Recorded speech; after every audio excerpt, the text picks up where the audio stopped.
हमारे मन में कभी कोई भाव आता है भगवत कृपा से, तो ऐसा कई बार हमने अनुभव किया कि हम उसको किसी से कह नहीं पाते हैं, तो कहीं न कहीं से उस भाव की पूर्ति हो जाती है। ताली वाली मत बजाओ, ताली नहीं बजाना ना, केवल सुनो प्रेम से। ताली बजाने से भी विक्षेप होता है। तो हमारे मन में एक बात आ रही थी कि भक्तमाल का महात्म्य भी श्री वैष्णव दास जी ने लिखा है, श्री प्रियादास जी के नाती चेला,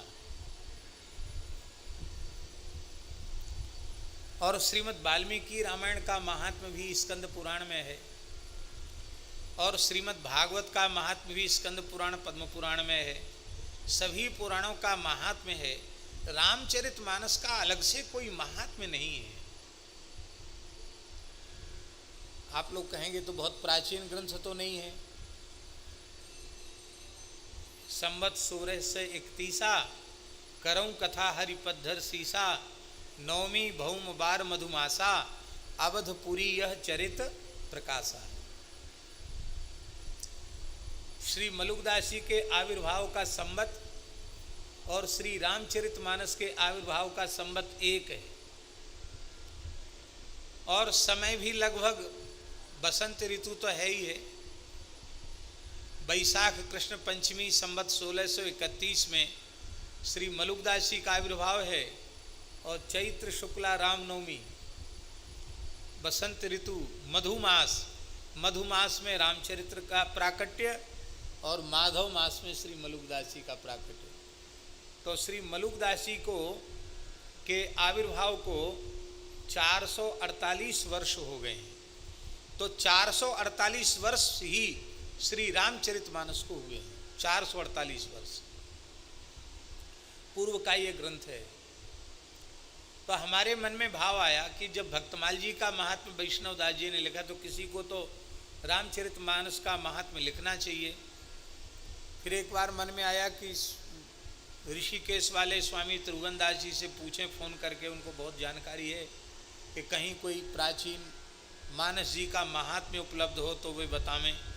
लेकिन हम उनको भी फ़ोन नहीं कर पाए। अभी 4-5 दिन पहले एक वैष्णव आए जो शोध कार्य कर रहे हैं, PhD कर रहे हैं श्री रामानंद संप्रदाय पर। उन्होंने कुछ पुरानी पांडुलिपि भी दी, और एक लगभग संवत 2040 का छपी हुई एक पुस्तक भी दी, और इसकी प्राचीन पांडुलिपि की फोटो कॉपी भी उन्होंने दी। ये बृहद रामायणोक्त और महाकाल संहिता प्रोक्त श्री रामचरितमानस महात्म्य उन्होंने लाकर दिया। ये नेपाल जनकपुर धाम से 40 वर्ष पहले ये पुस्तक छपी थी। तो हम इसमें संस्कृत श्लोक हैं, और इसकी प्राचीन पांडुलिपि भी उन्होंने फोटो कॉपी हमको दर्शन कराया। बोले इसकी प्राचीन पांडुलिपि है। तो हम अपने मन में बड़ा आश्चर्य करने लगे कि देखो, हम सोच रहे थे रामचरितमानस महात्म्य ठाकुर जी ने ऐसी कृपा की कि संस्कृत भाषा में और भविष्य में ऐसा ग्रंथ होगा, उसकी ये महिमा होगी, ये बात लिखी गई।